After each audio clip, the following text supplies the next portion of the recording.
नमस्कार दोस्तों, मैं अखिलेश एक बार फिर से स्वागत करता हूं आपका आपके अपने YouTube चैनल पीएससी क्लासेस पे।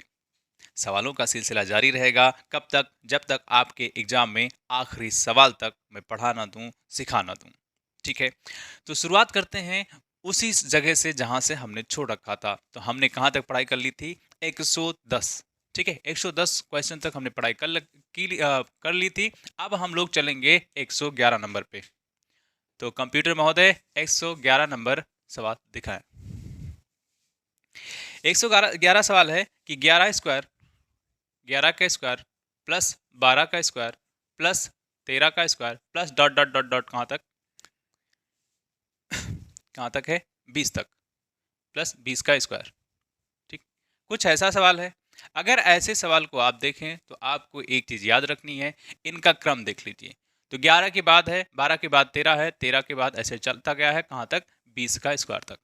जैसे ही आपने इसको देखा तो आपको एक फार्मूला आपके दिमाग में आ जाना चाहिए। वो फार्मूला क्या है? वो फार्मूला ये है कि n प्राकृत प्रथम n, कौन सा? प्रथम n प्राकृत संख्याओं संख्याओं के वर्गों का योग, वर्गों का योग। अगर आपने जो है नंबर सिस्टम की पढ़ाई कर रखी है थोड़ी बहुत भी, तो आपको इसको आना जरूरी है। ठीक है, अब यहां देखो, प्रथम n प्राकृतिक संख्याओं के वर्गों का योग, इसका फार्मूला तो है क्या है? n plus one into 2n+1 divide by कितना? 6। ठीक है, लेकिन इनका जब आप क्रम देखेंगे तो इनका क्रम तो n प्राकृतिक संख्याएं ये भी तो हैं, लेकिन ये प्रथम नहीं है। कौन सा? प्रथम नहीं है। अगर ये प्रथम नहीं है तो इनको प्रथम से बना देंगे, यानी स्टार्टिंग फ्रॉम 1 कर देंगे। कैसे? देखो, मैंने आपको कई बार एग्जाम्पल बताया है कि एक लाठी है, वही लाठी जिससे हमारी कुटाई हुआ करती थी, आपकी कुटाई हुआ करती थी। कौन करते थे? आपके पापा जी। ठीक है, ये लाठी है और इसका इसका मैंने कह दिया है 10 फीट है। कितनी है? 10 फीट की है लाठी। ठीक, और यहाँ शुरुआती, यहाँ पे पापा ने निशान लगा रखा है कि कितने की है? 3 फीट की। तो ये कितना होगा? ये कितना होगा, यानी ये वाला पार्ट कितना होगा? तो आप कैसे निकालेंगे? इसी का यूज करके हम यहाँ सवालों का जवाब देंगे। कैसे? ये एक से स्टार्ट नहीं है, तो अगर हम एक से स्टार्ट करवा दें इसका, अगर एक से इसको स्टार्ट करवा दें तो कहीं ना कहीं हम इनका इस फार्मूले का यूज कर पाएंगे कि नहीं? ठीक है, ये फार्मूला आपको ध्यान में रखना है। अब देखते हैं सवाल की तरफ। ये एक से स्टार्ट करवा दे रहे हैं, एक square plus 2 square plus dot dot कहाँ तक? 20 तक। ठीक, अब इनके बीच हमें कहाँ तक जाना है? हमें तो चाहिए 11 के बाद का, 11 के बाद का कहाँ तक? 20 तक। एक से हमने स्टार्ट करवा दिया है। जैसे यहां से यहां तक की दूरी कितनी है? 10 फीट। यहाँ 3 है, तो ये कितना हो जाएगी? तो आपका जवाब होगा 7 हो जाएगा। कैसे? इस 10 से इस 3 को घटाओगे तो 7 वैल्यू आ रही होगी। ठीक है, वैसे ही एक बार हम इस 20 तक का यूज कर लेंगे और एक बार एक से ही चलेंगे, कहां तक चले जाएंगे? 10 तक। ठीक है, इतनी बात में किसी को कोई दिक्कत अगर है तो कमेंट बॉक्स में आप प्लीज बताएं। ठीक है, आगे देखो। अब एक बार हम यहां तक, तो यहां से यहां की संख्याओं को देखोगे तो कितनी संख्याएं हैं? तो आपका जवाब है 1 के बाद 2, 2 के बाद 3 तो है, और ये कहां तक है? तो ये 20 तक है। यानी संख्या जो n है कितनी है? 20 है। अब उसी फार्मूले में, किस फार्मूले में? n into N plus one और 2n+1 डिवाइड बाई 6, इसी में रखना है। तो एक बार यहां से यहां तक चले गए। ठीक, अब इसको कैसे रखें? ये 20 रख दिया, n की वैल्यू कितनी? 20, और 20 में एक जोड़ेंगे तो हो जाएगा 21। यहां देखो, अगर यहां 20 रखते हैं तो 20 का मल्टीप्लाई करेंगे 2 के साथ तो कितना हो जाएगा? 20 दूना 40, और ये एक जोड़ देंगे तो कितना हो जाएगा? 41। कुछ कर नहीं रहे हैं, इसी को यहां रख रहे हैं। और ये ऐसा ही आप एग्जाम में करेंगे, अलग अलग ना रख करके डायरेक्ट चलते जाएंगे। ठीक है, अब आप आगे आओ। तो ये क्या है? 6। यहां देखो यहां कितना लिखा हुआ है? अब हमने क्या किया है? इस वाले पार्ट का काम तमाम कर लिया है, लेकिन हमें तो इसका जवाब देना है ना।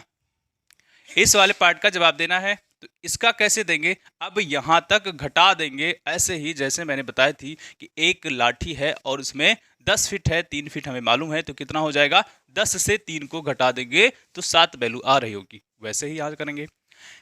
देखो अब क्या करें, 1 से 10, अब यहां से यहां जा रहे हैं तो n की वैल्यू कितनी लेंगे, n की वैल्यू लेंगे 10। तो जब n की वैल्यू हो जाएगी 10, n की वैल्यू हो गई 10, तो ये वाला पार्ट कितना हो जाएगा, 10 में 1 जोड़ोगे तो कितना हो जाएगा, 11। यहां क्या हो जाएगा, 10 दूना 20 और ये 1 जोड़ोगे तो कितना हो जाएगा, 20 से 1 21। ठीक है, यहां क्या है, 6 है। बस अब गुणा भाग करना है और आपको आंसर दे देना है। तो काटें जी, काट देते हैं। तो 2 तिया 6 और 2 धामा 20। इस 3 का 3 सत्ते 21, इसका काटें तो 2 तिया 6 और 2 पंचे 10, 3 एकम 3 और 3 सत्ते 21। ठीक है, 3 सत्ते 21। अब यहाँ क्या करें, इसका मल्टीप्लाई 7 एकम 7, 7 चौक 28 और ये 10 का मल्टीप्लाई करेंगे तो एक जीरो आएगा, यानी कि 2870 इसको गुणा करने के बाद। ठीक है, इसको गुणा करने के बाद इतनी वैल्यू आ रही। माइनस में यहाँ देखो 5 सत्ते 35 और ये 11, तो 11 सत्ते 77 और 5 कर लो, या 35 में 11 का गुणा कर लो। तो हम ऐसा कर लेते हैं, 5 सत्ते कितना, 35, 35 में 11 का गुणा कर ले, 35 में 11 का गुणा करोगे तो कितना आ जाएगा, इसकी जगह गुणा करके ही लिख दे रहे हैं। ठीक है, क्या करें, 35 में हमें 11 का गुणा करना है ना, तो 11 पचे 55, 11 ते 33 और 5 कितना 38, इसको घटा लो तो 10 में से 5 गया 5, यहाँ से कितना हो जाएगा, यहाँ बचे 6 और 6 में से 8 जाएगा नहीं तो उधार लेंगे तो 16, 16 में से 8 गया तो बचा 8, यहाँ बचा 7 और 7 में से 3 गया तो 4 और वहाँ बचा 2, यानी कितना आंसर आ जाएगा, 24 85 इसका आंसर आ रहा है। जिस भी ऑप्शन में 24 85 आंसर हो यानी दिया हो उसको आप क्लिक करेंगे और आगे बढ़ रहे होंगे। ठीक है, आगे बढ़ रहे होंगे, ठीक बात है। सवाल इजी है बहुत ही, बस आपको इन सवालों के साथ खेलना आना चाहिए, जैसे आप दूसरे खेल खेलते हैं। कौन कौन से, कबड्डी, खो खो, लूडो, चेस, वैसा ही। बस थोड़ा सा आपको अपने दिमाग का प्रसार कराना है और उसके बाद गर्दा उड़ा देना है। ठीक है,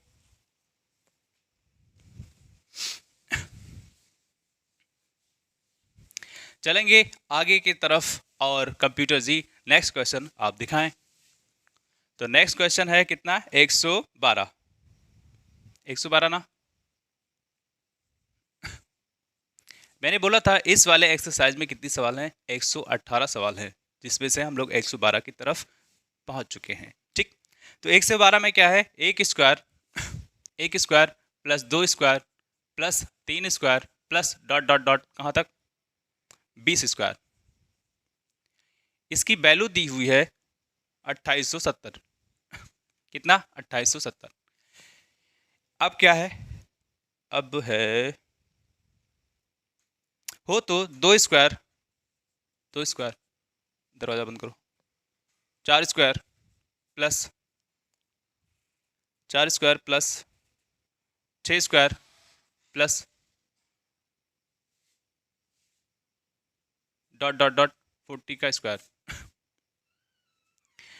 ये वाली वैल्यू दी हुई है, इतना आंसर आपके पास है। ठीक है, इसी का यूज करके इसका जवाब देना है। तो कैसे देंगे, इसका जवाब देने के लिए क्या करें, ऐसा ही बनाना पड़ेगा, क्योंकि सवाल में ही जवाब दिया हुआ है।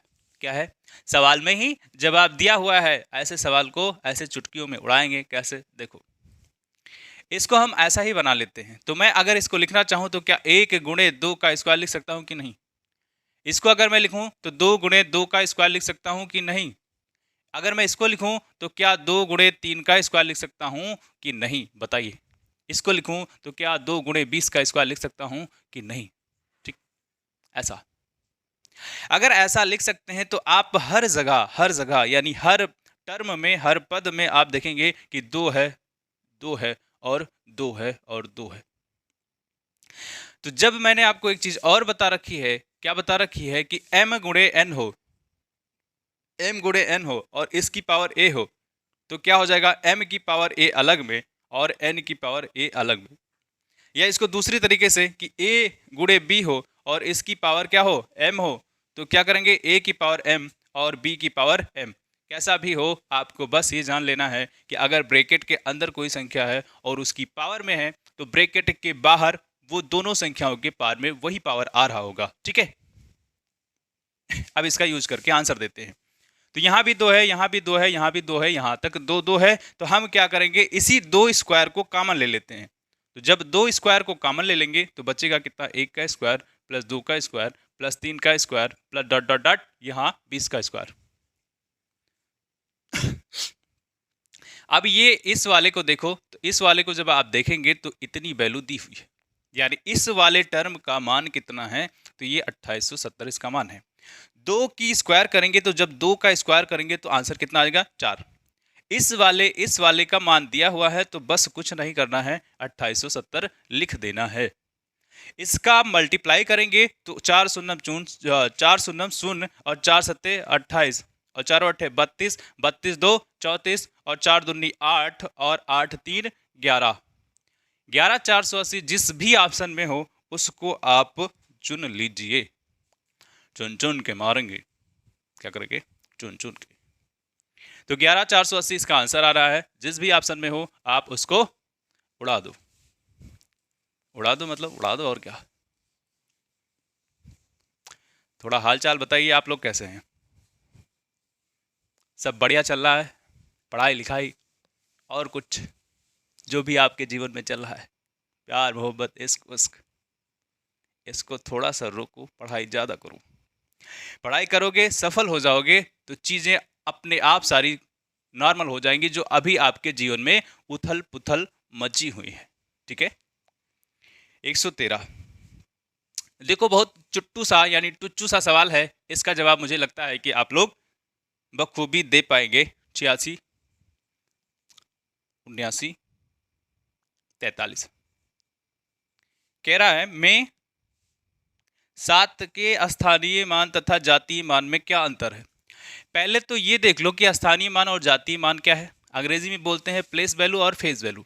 ठीक है, तो उसका फेस वैल्यू और प्लेस वैल्यू क्या है, तो ये जिस स्थान पे लिखा हुआ है, यानी इसका अभी अभी किस स्थान पे लिखा हुआ है 7, तो इकाई दहाई सैकड़ा हजार, 1 10 100 1000 ऐसे होता है ना। आप आ जाओ, इसको लिख दो बस 7। इनके पीछे कितनी संख्याएं लिखी हैं हमसे कोई लेना देना नहीं है, उसको बस 0 0 लिख दो, ज्यादा दिमाग लगाने की जरूरत नहीं है। अब कह रहा है 7 जो है 7, ये तो स्थानीय मान है। कैसा मान है, स्थानीय यानी प्लेस वैल्यू। ठीक है, स्थानीय मान है, प्लेस वैल्यू क्या ये हो गया। अब हमें क्या जातीय मान बोला है, जातीय मान बोला क्या, इसी को हम लोग बोलते हैं फेस वैल्यू, वही फेसबुक वाला फेस वैल्यू। ठीक है, अब इसमें इसकी ये स्थानीय मान होगा क्योंकि जिस स्थान पे है उसके अकॉर्डिंग जो मान है वो। अब फेस की बात करें तो इसका जातीय मान कितना होगा, 7 ही होगा, और इसी का अंतर पूछ रखा है तो इसमें हटाओगे तो ये हो जाएगा 10, 10 में से 7 गया 3 और यहाँ बचा 9, यहाँ बचा 9 और यहाँ बचा 6। बस जिस भी ऑप्शन में हो उसको ठोको और आगे चलो।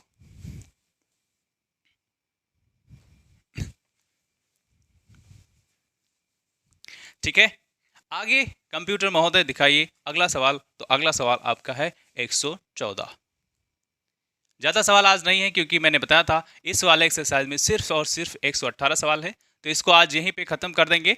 और एक एक्सरसाइज और बचती है इस चैप्टर में जिसमें 15 सवाल हैं। मैं चाहूँगा कि उसको उसका एक अलग ही लेक्चर ले लेते हैं और 15 का 15 सवाल उड़ा देते हैं। ठीक 114 कह रहा है, ओहो फिर से वैसा तुच्चू वाला सवाल आ गया। 68 68 92 35 92 35 68 92 35 में 9 और 3 के स्थानीय मान में अंतर बताओ।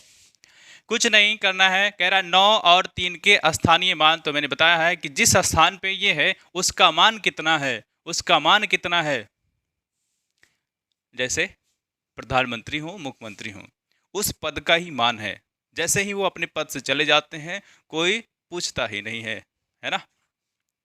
तो पद का ही सारा खेल है। अब ये रहा 9 का स्थानीय मान और 3 का स्थानीय मान कितना हो जाएगा, जहां 3 है वहां 3 लिख दो, उसके पीछे कोई भी संख्या लिखी हो उसे लेना देना नहीं है, बस 0 लिख देना है।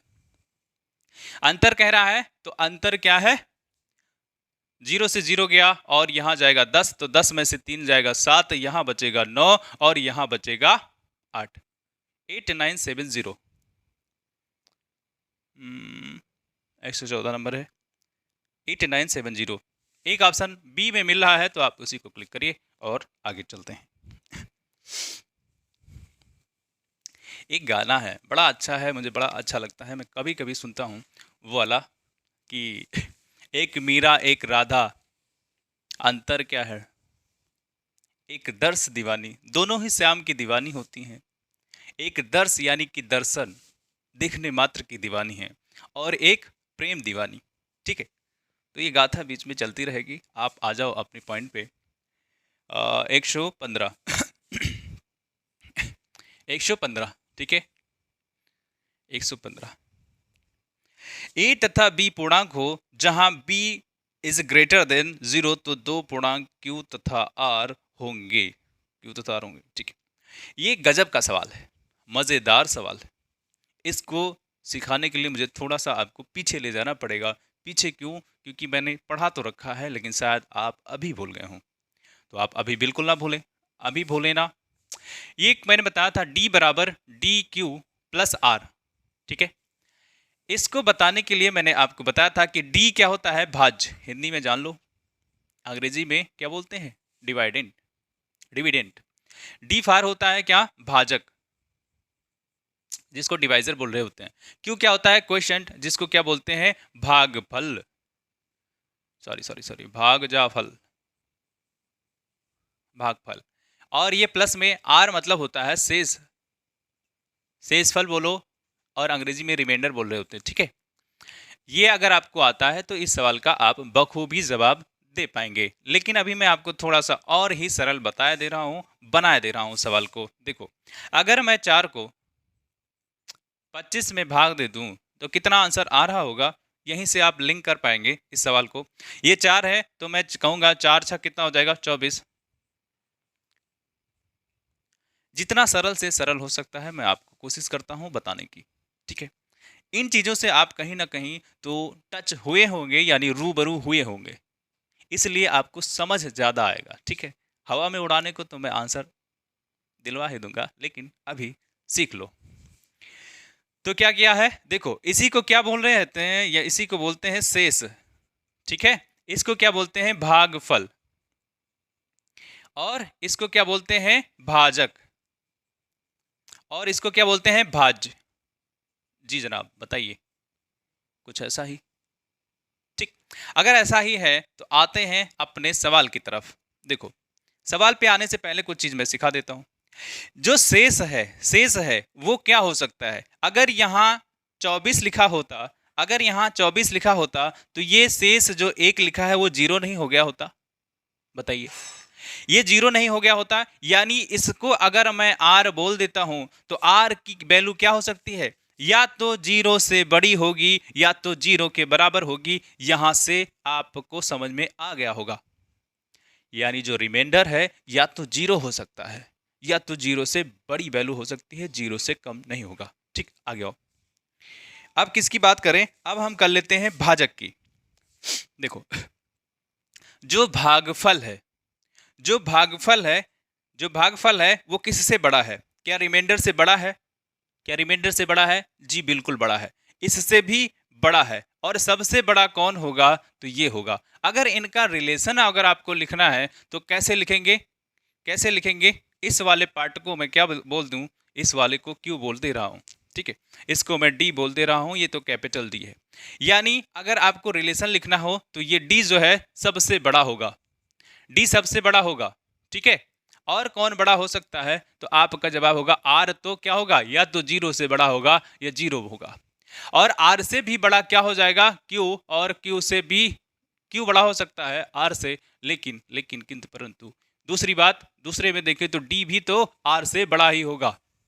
अब इन्हीं रिलेशंस का यूज करके आप उस सवाल का जवाब दे सकते हैं जिस सवाल के बारे में हम लोग बात कर रहे हैं। ठीक है, इतनी बात समझ में आ गई? अगर आ गई है तो यहीं से चल रहे हैं आपके सवाल की तरफ, और आपका सवाल रहा बिल्कुल इसके सामने, बिल्कुल क्या, बच्चा। अब जब बच्चे की बात हो, ऑप्शन पढ़ते हैं। कह रहा है A B Q plus R. A बराबर क्या है, बी क्यू प्लस आर है, जिसमें 0 इज, आर इज क्या है, ग्रेटर है, यानी महान है, किससे, बड़ा है, किससे, 0 से, या तो बराबर है, और फिर बी।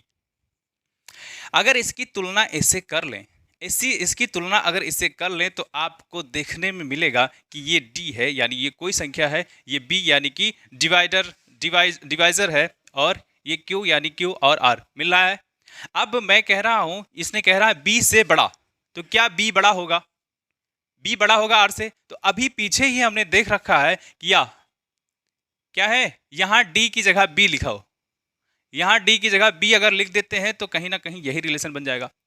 यानी हमेशा हमेशा क्या, ये बी यानी कि डिवाइजर यानी भाजक किससे बड़ा होगा, रिमाइंडर से बड़ा होगा। इसके पहले मैंने बता दिया है अंकों के साथ भी। ठीक है, तो अगर आपको समझ में नहीं आता है तो एक बार पीछे जाएं और फिर से प्ले करके देखें। ठीक, और ये आर मैंने पहले ही बता दिया है, आर की वैल्यू क्या होगी, 0 से तो ज्यादा होगी और 0 भी हो सकती है। तो ठीक है, ये देखो पहले ही सारा कल्याण हो गया, यानी पहला ही ऑप्शन इसका सही है, दूसरे चेक करने की जरूरत है। अगर पहले में कंडीशन सेटिस्फाइड नहीं होती तो हम दूसरा चेक कर लेते, अगर दूसरे में भी नहीं होती तो तीसरा चेक कर लेते, और तीसरे में भी नहीं होती तो चौथा चेक कर लेते। लेकिन अब हमारा आंसर तो आ गया है, तो क्या is there any need to check another option? तो जवाब है नो सर, तो जवाब है नो सर। आगे चले, बताइए जी। 115 हो गया है। कितना अच्छा लगता है, कितना अच्छा लगता है जब हम लोग एक्सरसाइज के अंत तक के पहुंच जाते हैं, यानी सवालों का खात्मा कर रहे होते हैं। ठीक, आगे चलें। 116 116 नंबर कह रहा सबसे छोटी अभाज्य संख्या क्या है। ओहो, तो पहले आप ये बता दो भैया अभाज्य संख्या क्या होती है, तो छोटी बड़ी की बात करते रहेंगे। छोटका बड़का, छोटका बड़का मझला, है ना, ऐसा। अभाज्य क्या है? अभाज्य संख्या वो संख्या होती है जिसके सिर्फ और सिर्फ 2 ही गुणनखंड होते हैं। सिंपल सी बात, क्या होगा, जिसके सिर्फ और सिर्फ 2 ही गुणनखंड होंगे, और वो गुणनखंड कौन से होंगे? एक तो जवाब है 1, और दूसरा जवाब है स्वयं, अहम ब्रह्मास्ति, यानी स्वयं। ठीक है, वो संख्या अभाज्य होगी। तो सबसे छोटी संख्या जो अभाज्य है, तो आपका जवाब है 2। अब ये भी सवाल उठ सकता है, सर एक भी तो छोटी है लेकिन ये अभाज्य क्यों नहीं है? एक भी छोटी है लेकिन ये अभाज्य क्यों नहीं है, सवाल उठना चाहिए। तो जवाब सुनो, जवाब ये है कि भैया एक तो एक है, इसका गुणनखंड करो तो क्या करोगे, इसका गुणनखंड 1 में 1। देखो गुणनखंड तो 1 हो जाएगा, लेकिन वो स्वयं, ये कहीं ना कहीं जो ये कंडीशन लिखा है ना, दोनों बार एक ही हो जाता है। मैंने कहा है 2 गुणनखंड होने चाहिए, 2, लेकिन यहां दोनों संख्याएं एक ही है, एक तो एक गुणनखंड है, स्वयं में भी एक आ जा रहा है, ये कंडीशन सेटिस्फाइड नहीं है। अगर कंडीशन ही सेटिस्फाइड नहीं है तो जवाब क्या, घंटा, जवाब क्या, गोला, यानी ये आंसर तो गलत है। तो सिर्फ और सिर्फ जो सबसे छोटी अभाज्य संख्या है वो 2 ही होगा। आगे चले, आगे चलते हैं। अरे वाह, लाल वाला कुछ ज्यादा ही ऐसा लिख जाता है कि कह रहा कि हम तो ना बिगड़ेंगे, इसलिए मैं काले का ज्यादा यूज कर लेता हूं कि वो बिगड़ जाता है जल्दी से, जैसे आप बिगड़ जाते हैं, राह से भटक जाते हैं तो बिगड़ना ही होता है। ठीक है, चलेंगे अगले सवाल पे। तो अगला सवाल आपका है 117। ठीक है, अब देखो 117, 70 से छोटी अभाज्य संख्याएं कितनी हैं? 70 से छोटी अभाज्य संख्याएं कितनी है, तो इसका जवाब आप कैसे दे पाएंगे, कोई बताएगा? क्या कोई इसमें लॉजिक भी है, या फिर कोई ऐसा ट्रिक है जो आपको आता है मुझको नहीं आता है? तो जवाब है बिल्कुल नहीं। इसको सिर्फ और सिर्फ काउंट करके ही जान पाएंगे कि 70 से छोटी अभाज्य संख्याएं कितनी हैं, क्योंकि इसमें कोई ऐसा सीक्वेंस ऑर्डर फॉलो होता नहीं है। इसके लिए क्या करेंगे, इसके लिए आपको याद करके रखना होगा क्या याद करके रखना होगा कि 1 से लेकर के कहाँ तक 1 से लेकर के 25 तक कितनी अभाज्य संख्या होंगी, तो आप काउंट करेंगे तो 9 ही मिलेंगी। 1 से लेकर के 50 तक कितनी अभाज्य संख्याएं होंगी, तो आप काउंट करेंगे कितना, 15। 1 से लेकर 75 तक कितनी अभाज्य संख्याएं होंगी, तो आप काउंट करेंगे तो ये 21 निकलेंगी। अगर 1 से 100 तक की अगर बात करें तो आप काउंट करेंगे तो ये 25 निकलेगी। अगर 1 से 200 की अगर बात कर लें तो इसमें कितना निकलेगा, 46। 47 बेट कुड़ीदा, तो ये 46 है। ठीक है, आगे आओ।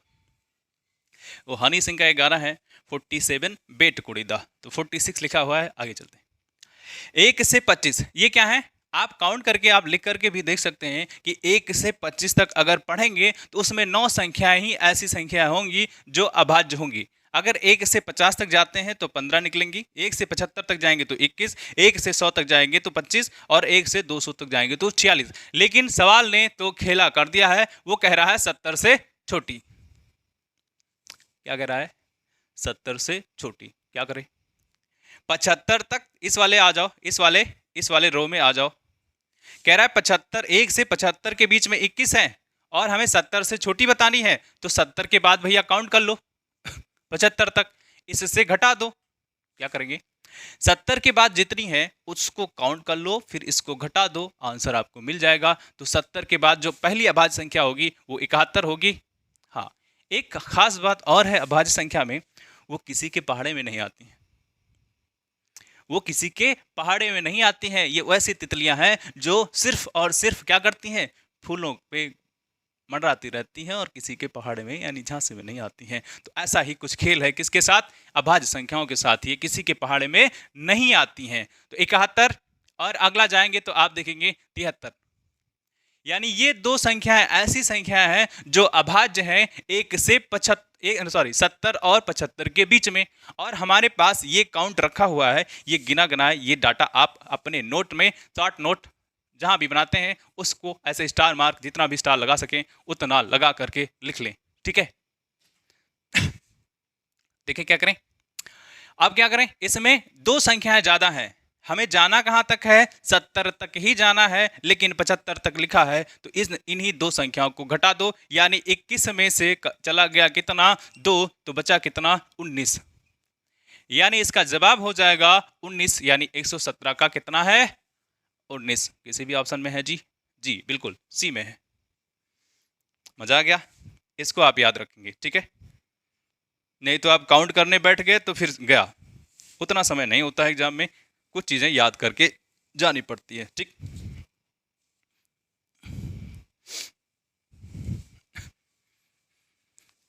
ठीक है, कैसे हैं आज के सवाल? आज के सवाल बिल्कुल भी दमदार नहीं है। क्यों? इसमें कोई रस नहीं है। रस नहीं है मतलब बहुत ही इजी सवाल है। ठीक, अब चलते हैं हम लोग 118 की तरफ। ये इस एक्सरसाइज का आखिरी सवाल है। तो आखिरी सवाल है, ताली वाली बजा लो, खुश हो जाओ कि अब नंबर सिस्टम का ये आखिरी सवाल है। लेकिन अभी एक एक्सरसाइज और बाकी है। ठीक, देखते हैं। 50 से 90, ओहो क्या है, 50 से 90 के बीच, 90 के बीच अभाज्य संख्या बतानी है। क्या बतानी है, अभाज्य। क्या करें भैया, इसके लिए कोई जुगाड़ है क्या? इसके लिए जुगाड़ है क्या? एक जुगाड़ है। एक जुगाड़ ये है कि देखेंगे आप 50 तक कितनी संख्या है, 1 से लेकर 50 तक मैंने अभी बताया है कितनी है, और 1 से लेकर के 100 तक कितनी है, उसमें से इसको घटा दोगे। लेकिन यहाँ तो 90 तक पूछा है, फिर आप 90 से काउंट कर लोगे 100 के बीच में कितना है, उसको और घटा दोगे तो आपका जवाब हो जाएगा कि करीब करीब मुझे लगता है कि 9 संख्याएं आएंगी इनके बीच में। ठीक है, वो भी अभाज्य होंगी। लेकिन ये संख्याओं को नहीं पूछ रहा है, पूछ रहा है कि संख्याओं का योग कितना होगा, यानी कि संख्याओं का सम कितना होगा, जोड़ कितना होगा। ठीक है, क्या करें, उसके लिए तो आपको लिखना ही होगा। तो आप 50 के आगे जाएंगे तो देखेंगे 53, 53 के और आगे जाएंगे तो देखेंगे 57, 57 के और आगे जाएंगे तो देखेंगे 61, 61 के और आगे जाएंगे तो देखेंगे 67, और 67 के और आगे जाएंगे तो कितना हो जाएगा 69 तो होता है, 60, 71, और आगे जाएंगे तो 73, और आगे जाएंगे तो 79, और आगे जाएंगे तो 83, और आगे चले गए, इतना आगे चले ना जाओ कि दिखाई ना पड़ो, इतना आगे ना चले जाओ कि दिखाई ना पड़ो। अब देखो मैंने बोला है 9, तो क्या मेरी बात सही है? 1 2 3 4 5 6 7 8 9, जी जी जी बिल्कुल मेरी बात सही है। यानी कि सिर्फ और सिर्फ 9 संख्याएं हैं, 9 संख्याएं हैं जो इनके बीच में आती हैं, और वो क्या है? अभाज्य है। समझ में आया? अब इनको जोड़ना है, इनको जोड़ना है, तो क्या आप इसको जोड़ भी नहीं पाएंगे? क्या आप इसको जोड़ भी नहीं पाएंगे? जोड़ के बताइएगा कितना आंसर आ जाएगा। वैसे देख लेता हूं कितना आना चाहिए। 7 3 10 1 11, 11 7 1 18, 18 1 19, 19 9 3 12, 22, 22 9 31, 31 7 3 1 4 9 4 13, करीब करीब जो लास्ट में 5 आना चाहिए। जिस भी ऑप्शन में हो तो मैं यहीं से इसको क्लिक कर देता हूँ। ओहो, 2 ऑप्शन में है, लास्ट में 5, ए में 485 है, और एक लास्ट डी है जिसमें 635 है। कितना? 605। इसी दो में से एक ऑप्शन होगा। आप इसको जोड़ करके बताइएगा कौन सा ऑप्शन होगा। मुझे लगता है कि 5 5 5 6 6, कहीं ना कहीं ये 400 तो हो ही नहीं, होगा ही नहीं। क्यों? इसको आप काउंट करके ही देखेंगे तो ये देखो, ये 100 के ऊपर है, ये भी 100, और ये, यानी कि ये वाला आंसर तो नहीं होगा, सिर्फ और सिर्फ यही होगा। ऐसे भी बिना कैलकुलेशन के आप सवालों को उड़ा पाएंगे कहाँ? मैंने क्या किया है, सिर्फ यूनिट डिजिट को ही चेक कर लिया है, और यूनिट डिजिट जाकर के 5 पे खत्म हो रहा है। यूनिट डिजिट कहाँ? 5 पे खत्म हो रहा है। तो ऑप्शन को एलिमिनेट करिए। तो एलिमिनेट करने के बाद मैंने देखा सिर्फ और सिर्फ 2 ही ऑप्शन हैं जिसमें 5 है अंतिम में। उसके बाद मैंने ऐसे मोटा मोटा आंकड़ा लगा लिया कि 50 है, ये भी तो 60 है, और ये 60, तो यानी कहीं ना कहीं ये 400 से तो ऊपर चला जा रहा है, 550 के ऊपर। ठीक, ऐसे ही आपको सवालों का जवाब देना है एग्जाम में। ठीक है, अब मिलेंगे अगले लेक्चर में, क्योंकि इस वाले एक्सरसाइज के सारे सवाल मैंने करवा दिए हैं। अब अगला जो एक्सरसाइज होगा उसमें 15 सवाल है। मैं चाहूंगा कि इसको एक साथ ही ले लूं। अब मिलूंगा मैं आपको अगले सेशन में, तब तक के लिए जय हिंद।